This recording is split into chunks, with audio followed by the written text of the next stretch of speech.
Hello and welcome to the thing about cars. I am Mickey Desai. I am popping my mic, aren't I, Ben? Nope. Nope. Take two. My lights are going nuts over here. Hello and welcome to the thing about cars. I am Mickey Desai, one of your hosts. Around the table we have Ben. How are you, Ben? I'm pretty damn good. How about you? I'm okay. I'm good. Yeah, I'm here. Dave, how are you? It's about hair day, so God only knows what's going to come out of me today. Bad hair day, and that influences your cognitive makeup, or? I cannot be the first gay man you've ever met. But you can be the best. Tim, how That's are you, right. Tim? Oakley dokley. Thank you. Excellent. And our guest for today is Autumn. Autumn, how are you? I'm doing very well. Thanks for having me. I am so glad we could do this. Autumn, what is your formal title? I am the Associate Curator at the Peterson Automotive Museum in Los Angeles, California. Yeah, this is really amazing. I've been looking forward to this since we first started talking. What can you tell us about the museum? I mean, I'm going to ask you a bunch of general questions. You even sent us some really good questions, I think. But what makes Peterson so special?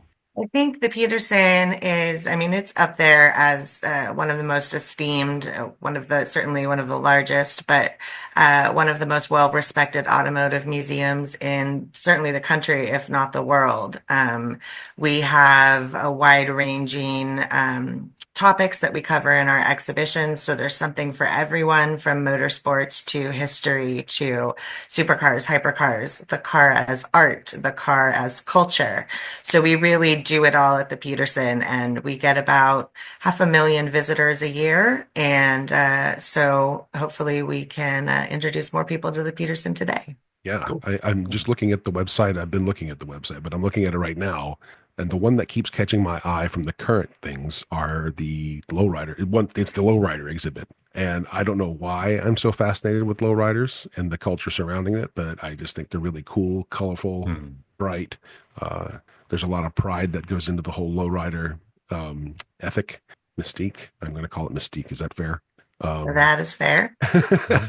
so, to take us to our first question then is, how do you decide which? Oh, hey, I'm getting almost unanimous reminders. We have a trivia question we need to ask before we jump into all this. So, thank you, Tim. Take it Uh, away. Trivia is our Tim. Thank you, Mickey. We can't mess with our well-established, tried and true theme progression here. That's right. Okay, so which of the following cars was briefly sold at Sears stores? Was it the 1952 to 1953 Allstate, the 1963 through 1965 International Craftsman C130, the 1970 Subaru 360 Deluxe, or D, the 1959 Nash Metropolitan? Not a Kenmore. So It's one of not the those was Kenmore badge on actually anything. That's one of those was actually sold in Sears. yes. Yeah. Yeah. And it So I might could have done walk In better the if they actual had. Sears store I or in the catalog? um it says for their dealers. I mean, they used to have an automotive department. Mhm. So Hey, Well, I'm in just any wondering case, how it they. probably would have sold better had they badged it a Kenmore. right. I'm just wondering how they got it to come out on that conveyor belt. But Right. That's Uh, okay, all right. So what were my options again, Tim? They are what? okay. So yes, which car was briefly sold to Sears? Was it the 1952 to 1953 Allstate, the 1963 through 65 International Craftsman C130, the 1970 Subaru 360 Deluxe, or the 1959 Nash Metropolitan? Wow. And, Okay. yeah. So we'll come back to the end of the show Yes. for our exciting revelation. For the reveal. Yes. Yes. Okay. So, Autumn, again, when we go back to our beginning here, how does the museum decide which exhibits? Well, there are certain parameters in terms of the way the museum is structured. So the first, our top floor is our history floor, and it looks at the history of the automobile through the lenses of freedom, of utility, of design.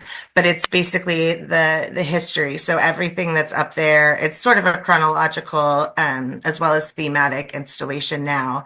But we change cars in and out up there. Our second floor is industry, and that looks at things like manufacturing, racing, the different ways that car makers function. And then our main floor on the first floor is the artistry floor. And that's where you'll find the lowriders.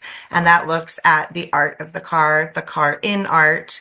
And so we do a wide ranging, changing exhibitions all the time, but we sort of gear them towards those themes.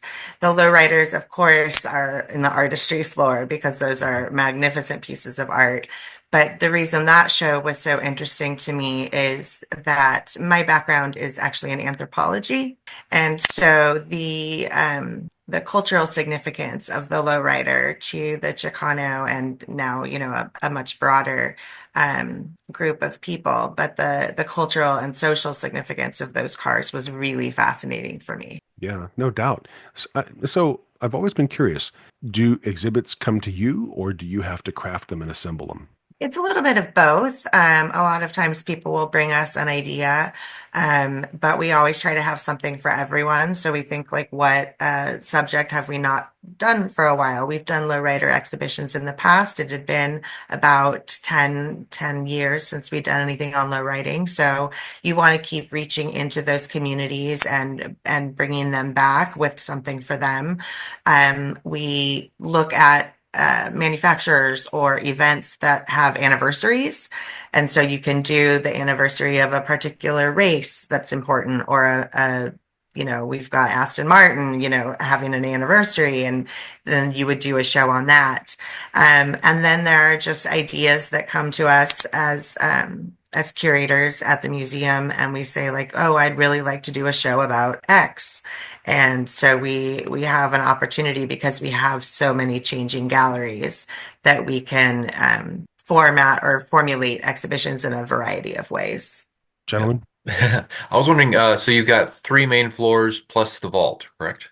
Plus the vault. The vault is Yeah. on our lowest level, and that is a full city block with about 300 additional cars. It's essentially it's our storage area. So the vehicles that are not on view throughout the rest of the museum, they live in our vault. And when we did the renovation of the museum in 2014, which is when we got this, insane red and silver building that you see there today, we decided to open up the vault to people and let them sort of see all the cars. There are so many people that come in and they have a favorite car and it, might not be in one of the exhibitions.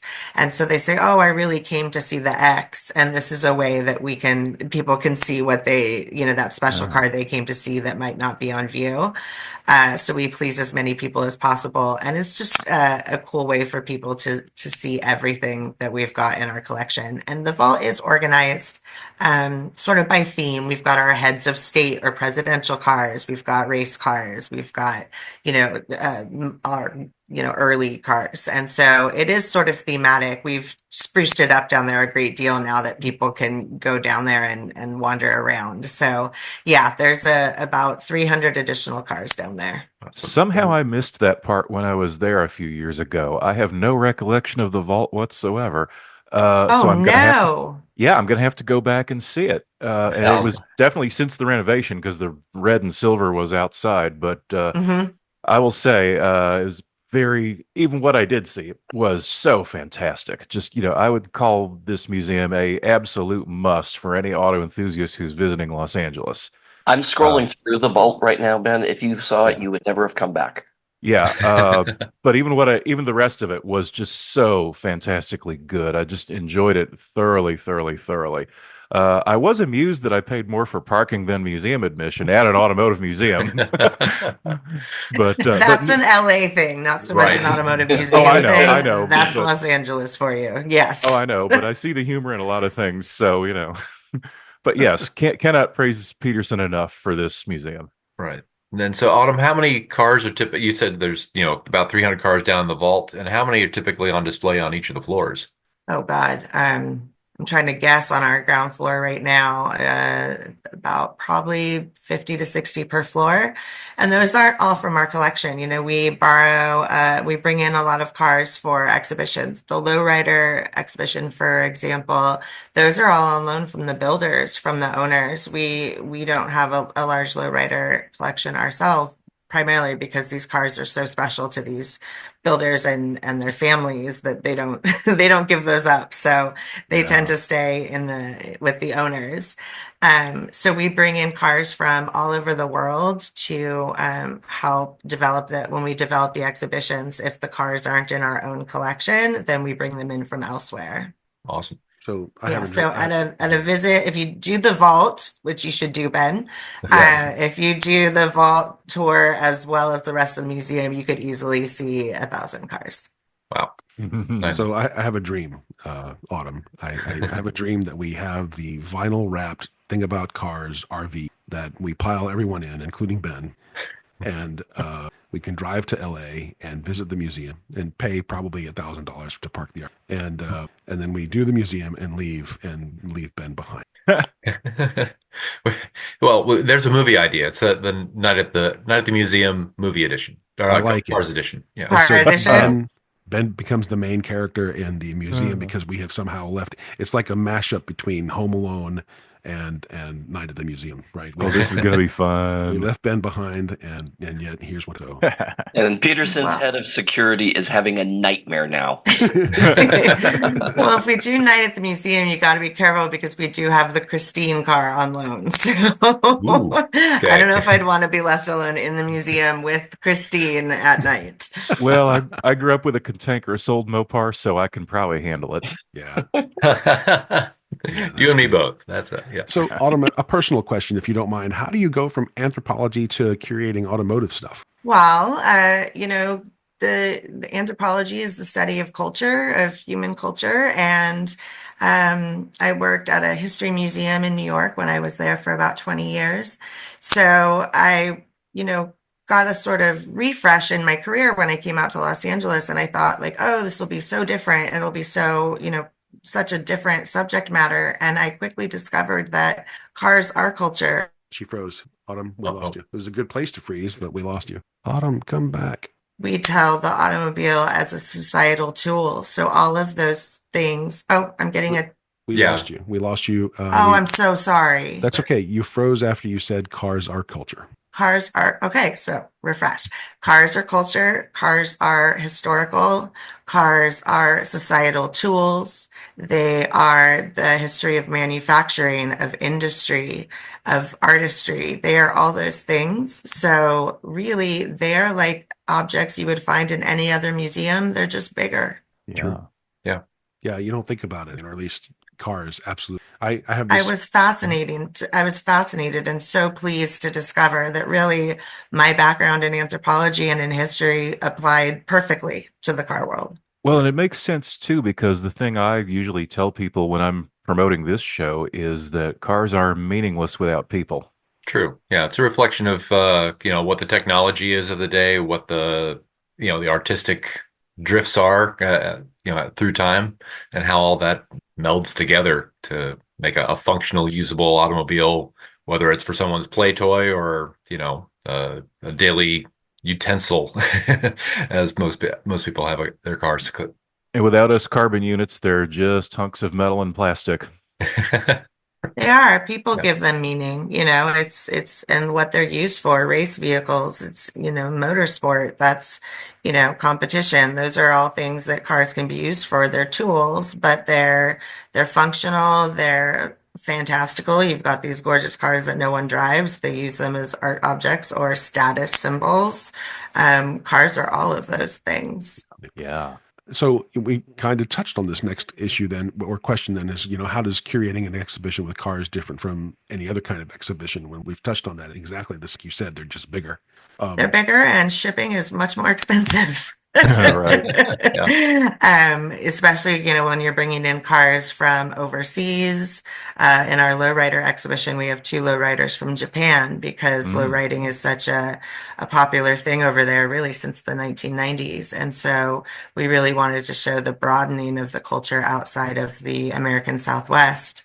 And so we brought in 2 from Japan. And so you look for cars that tell the story the best, and wherever those may be, you track them down. We use our own collection where possible, but we do supplement quite a bit with loaned vehicles. So which begs the next question, and Dave and I are sort of heavily immersed in the nonprofit sector. How does the museum get funded? We look for sponsors for different exhibitions. So, I mean, the most basic would be if you're doing a car or a show on Porsche, you ask for Porsche for funding.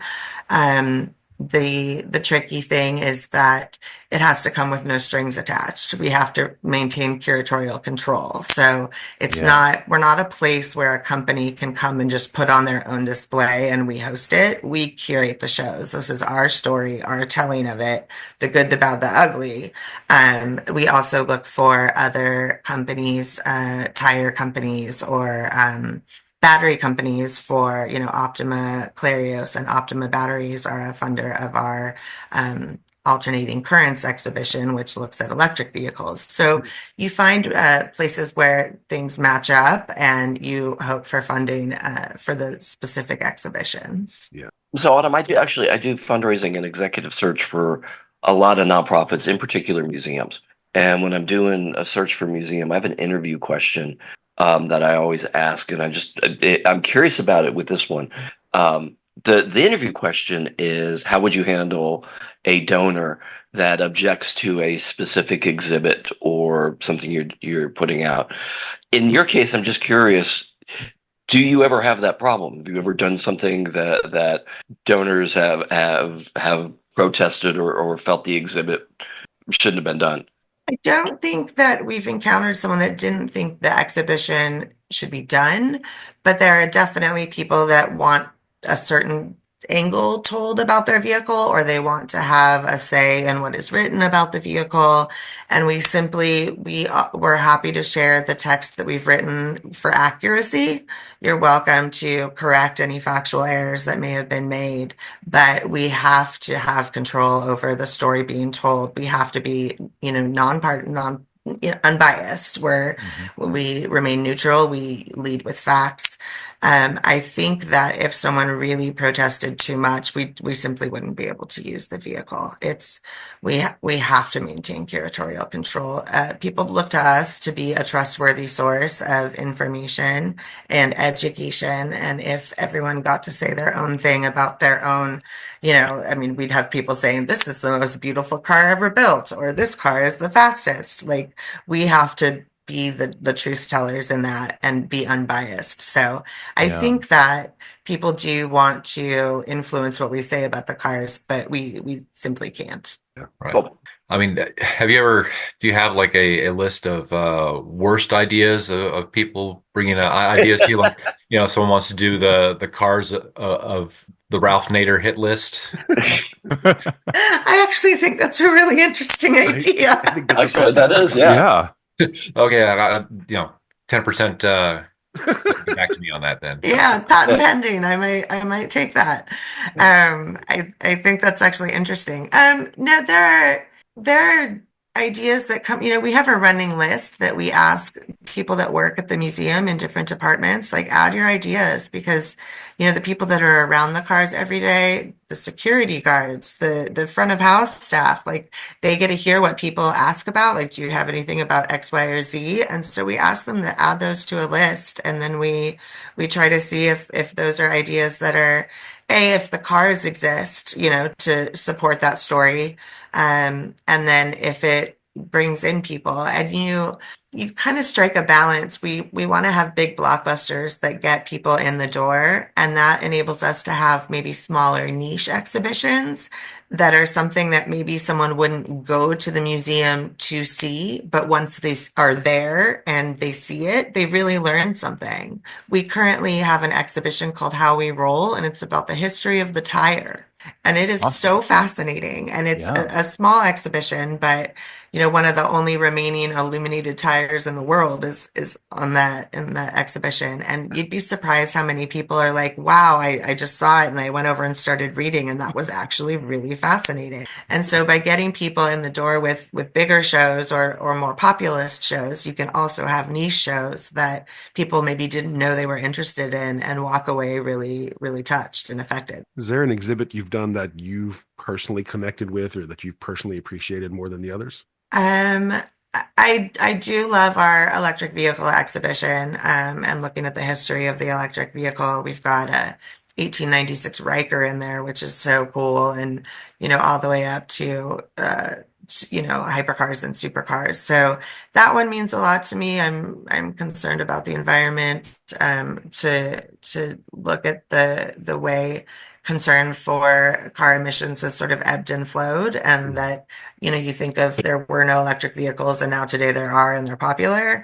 Like that's not the story at all, and they were the most popular. Uh-oh, I think I might have lost you guys again. We still Hold got audio. on. You're good. Oh, there you go. Yep. Am I back? You're Yep, back. you're Your here. voice is here. Your audio, Okay. your video is not. Yeah.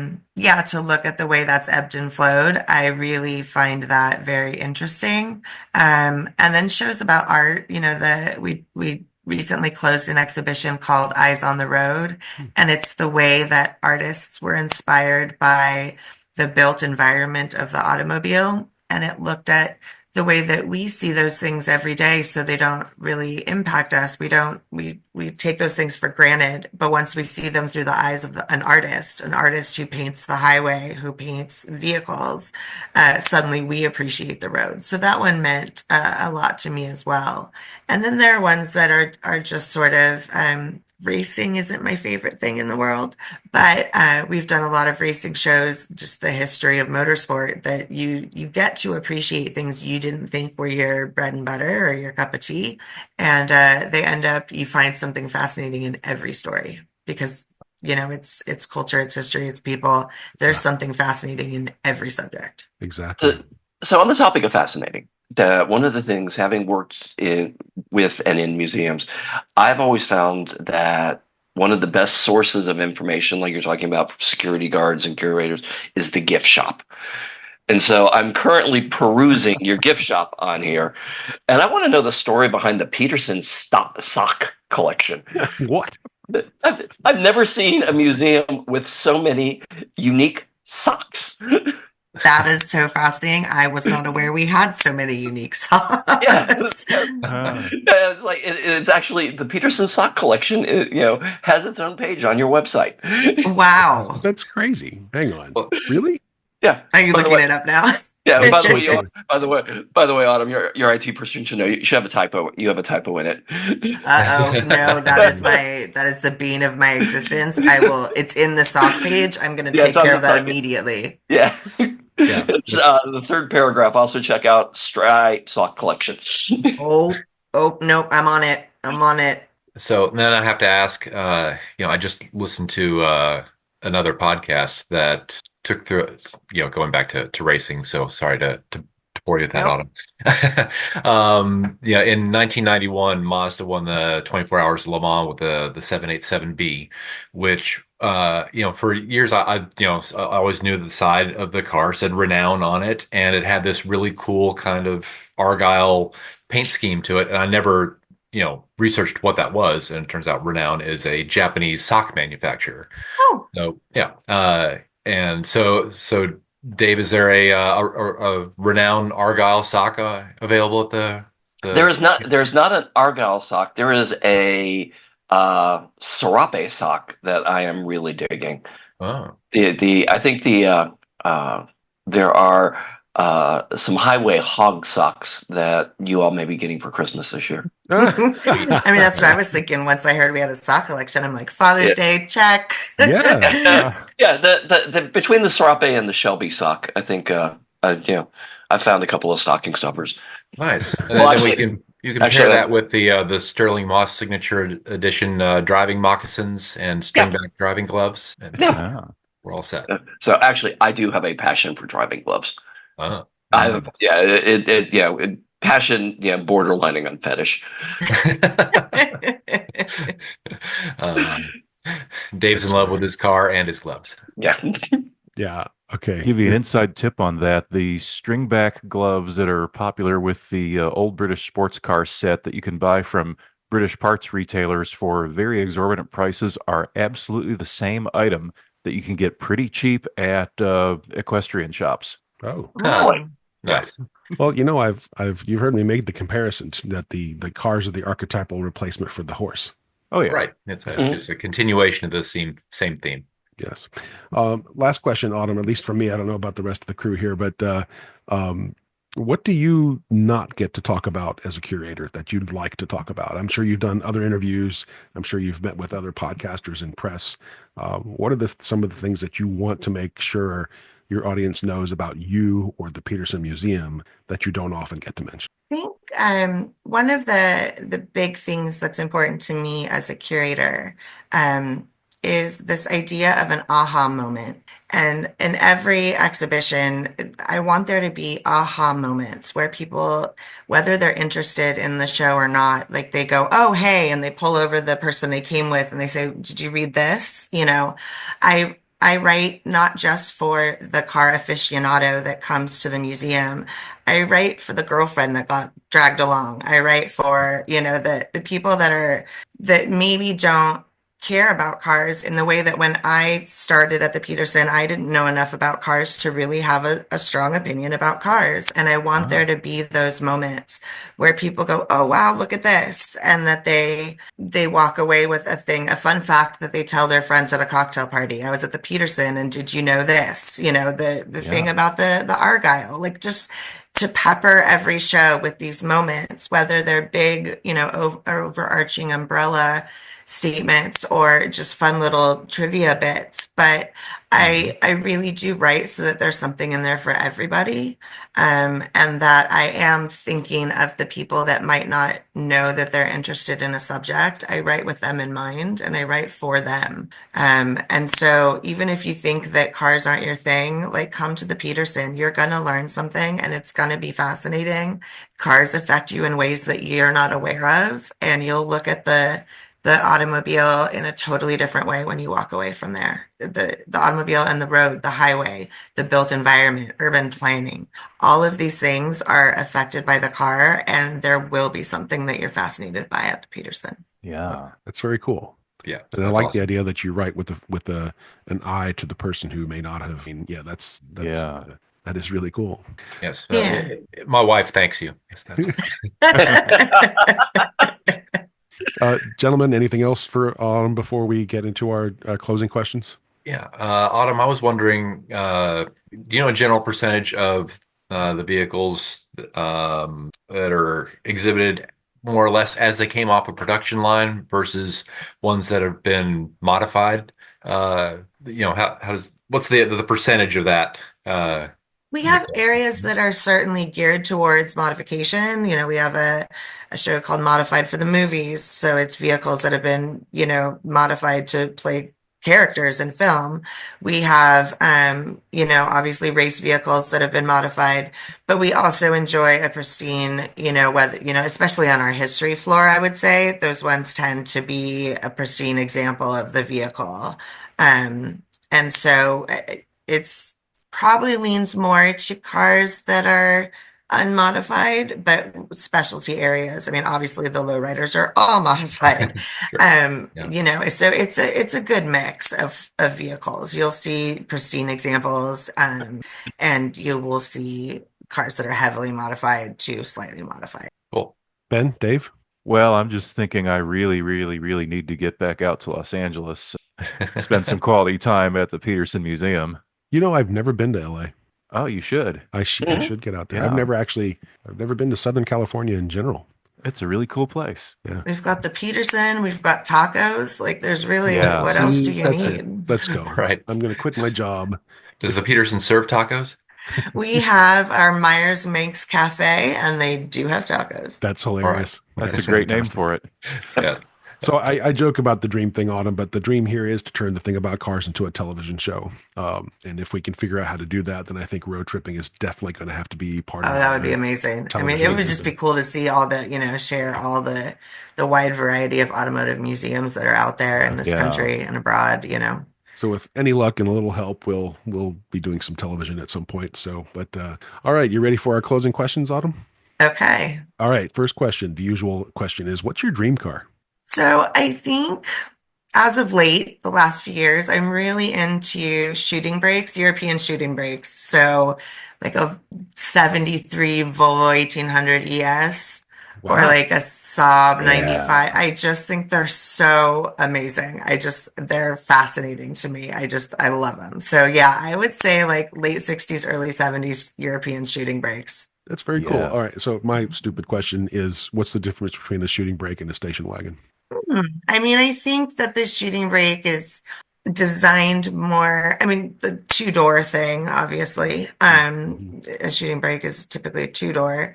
But it really tries to hold on to the essence of like a coupe. It tries to hold on to that essence of a smaller vehicle, whereas the station wagon just embraces its bigness and it's fit Right. us all in there kind of thing. So Right. it's sort of a mindset about how they go about creating the car in my mind. Yeah. No, that I makes think perfect personal sense. utility would be a good way to describe it. Yeah. So I thought Personally, even Ferrari had a shooting brake model within the last couple decades. I can't remember which one it was, but so, okay, Autumn, the next question is, where's your next road trip going to be, even though we wish it were now? Where's your next road trip going to be? I have never been to the Grand Canyon, and Ah, I would love to do a drive to the Grand Canyon. But I think in the upcoming year, just to drive up the coast, the Pacific Northwest. So fly up to Seattle. I've got some friends there, and then just drive down through, Mm, Washington. The coast is just gorgeous, and so do yeah. that whole, Pacific coast of America yeah. kind of world. And I think that's the most immediate plan. Wasn't PCH closed for a bit? Did it reopen? I think it's open. I wasn't aware that I it thought I there was mean, a occasionally landslide or they have to something. close sections due to landslides due to and landslides. There have yeah. been some landslides, especially like after the fires and then the Yeah. rains. And there was actually, I do remember that in the last year or so, there was a big landslide that took out a bit of PCH, but it's open and I would love to just see Yeah. that whole coastline. I've been to those states Uh-huh. individually, and driven around in Washington and but I'd love to do that, maybe start in British Columbia even. So Yeah. Sweet. Yeah. Okay. So the third question, what sport would be the funniest to add a mandatory amount of alcohol to? curling. Yeah. There's not already. Right. I can You see need it some to now. watch it. Um, I don't know. I just think, yeah, a drunk person sweeping the little with the little sweepers, like I think could be good. I was just That's trying to stand up on the ice, intoxicated. Exactly. Right. that's hilarious. All right. Can I ask you another silly question? Autumn, do we Mhm. have time? Okay. Um, what's your favorite holiday to celebrate? I'm a Christmas fanatic. I love the holidays. I love holiday decorations. I love like everyone being in a good mood. I love limited doses of family.